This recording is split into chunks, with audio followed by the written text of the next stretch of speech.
दोस्तों नमस्कार, मैं जगन्नाथ गौतम सियासत हिंदुस्तान यूट्यूब मंच पर आपका स्वागत है। दोस्तों, भाजपा की सफल राजनीति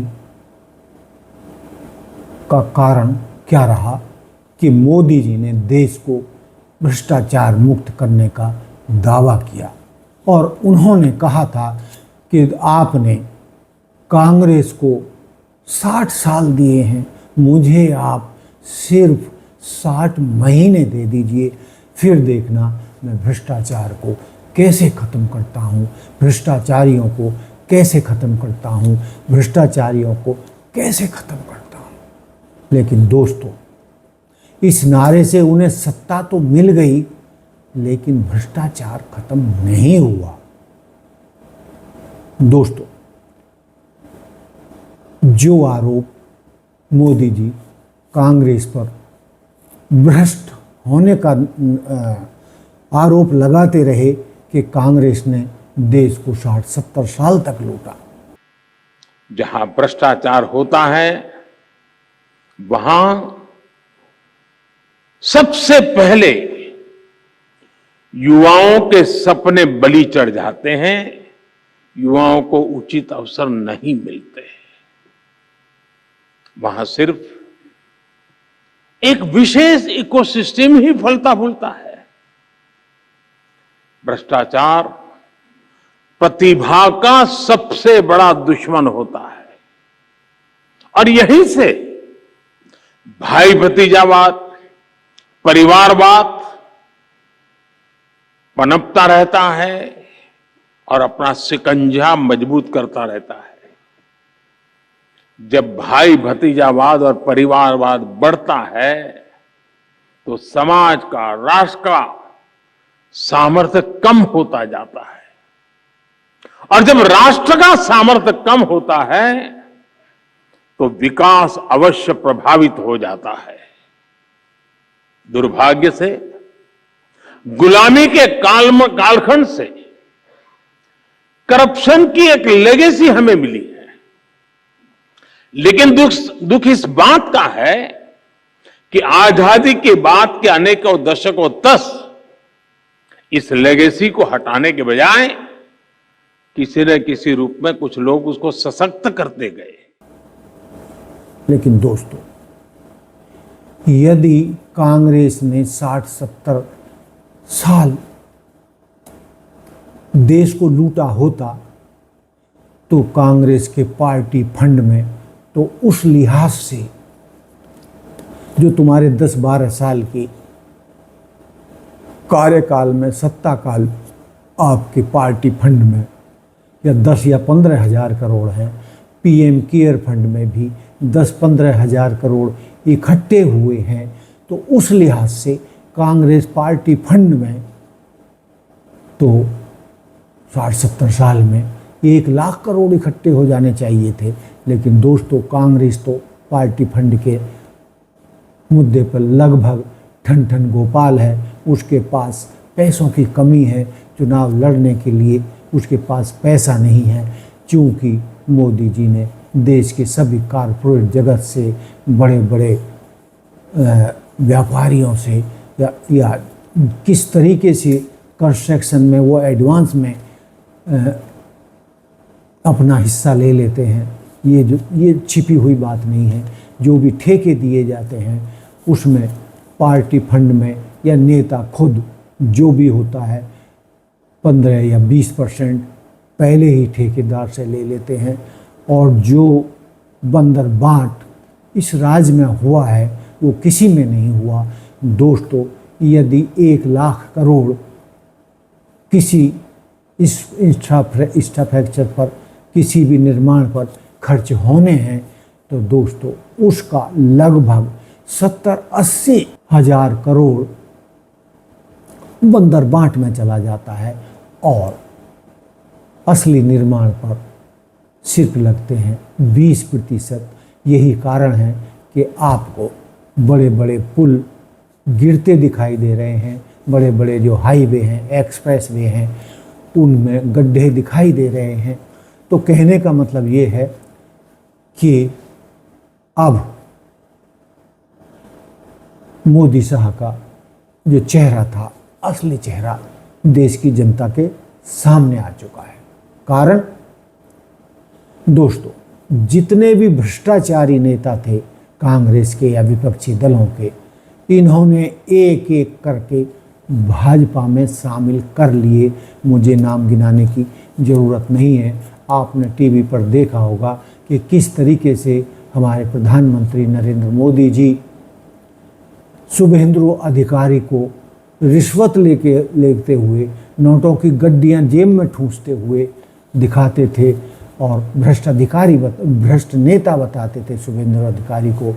और इसी तर्ज पर उन्होंने दुष्प्रचार करके टीएमसी को साम दाम दंड भेद से हराने का काम किया। उसी तरीके से दोस्तों एक और नेता हैं हेमंत बिस्वा शर्मा, उन पर भी मोदी शाह ने भ्रष्टाचार के आरोप लगाए थे। सरेआम उन पर लूट खसोट और प्रदेश को लूटने के आरोप लगे थे। लेकिन दोस्तों, उसी भ्रष्टाचारी हेमंत बिस्वा शर्मा को उन्होंने अपनी पार्टी में ले लिया। उसी तर्ज पर भ्रष्टाचारी शुभेंदु अधिकारी को अपनी पार्टी में ले लिया। यदि मैं गिनाना शुरू करूं तो देश का कोई भी भ्रष्ट नेता, चाहे वो किसी भी पार्टी का रहा हो, मोदी जी और अमित शाह जी ने उसे भाजपा में शामिल करके भाजपा को भ्रष्टाचारियों का अड्डा बना दिया। दोस्तों, आज की तारीख में यदि कहीं सबसे ज़्यादा भारत के इतिहास में किसी पार्टी में भ्रष्टाचारी नेता रहे हैं तो वो है भाजपा। दोस्तों, मैं यहाँ पर एक चीज़ और भी क्लियर कर देना चाहता हूँ कि मैंने जैसा शुरू में कहा कि कांग्रेस ने देश नहीं लूटा, और यदि भ्रष्टाचार हुआ या लूटा कांग्रेस के शासनकाल में तो कांग्रेस के भ्रष्ट नेताओं ने भ्रष्टाचार किया और उन सारे भ्रष्टाचारियों को थोक के भाव मोदी शाह ने भाजपा में शामिल करके भाजपा को भ्रष्टाचारियों का अड्डा बना दिया। मैं फिर एक बार फिर अपनी बात को समाप्त करने से पहले आपको बताता चलूं कि कांग्रेस पूरे देश में 5 स्टार टाइप पार्टी के कार्यालय नहीं बना पाई।